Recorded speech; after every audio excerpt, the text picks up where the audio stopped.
El PSOE no ha intervingut per res. El PSC és tan sobirà, o potser més... Que s'equivoca sol.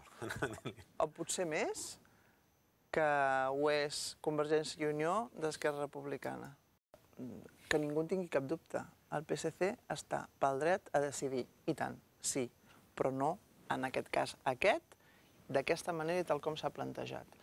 Perquè va, i permeti'm que ho va dir un altre grup, que no és el nostre, per tant no és objecte de sospita, perquè aquesta declaració anava orientada a una única opció. És una decisió lliure, seva i individual, i respectada, en tot cas, els reglaments del grup parlamentari, com sempre durant 30 anys, tenen les condicions quan passa quan algú es perd una votació. Per tant, a partir d'aquí s'exercirà.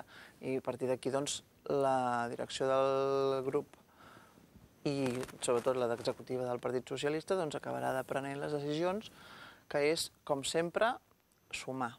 No votarem res que sigui il·legal. Per tant, el Pere va dir... La veritat és que es va corregir o es va esmenar ell mateix.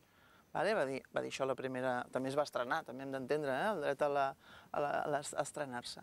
Va dir, i votarem que sí, en aquest cas, vam presentar esmena amb la voluntat de votar que sí. I en la mesura que no se'ns accepta les esmenes ni el transaccionari, doncs en tot cas, com es fa amb la pràctica parlamentària, quan no s'accepten les teves esmenes, votes en contra.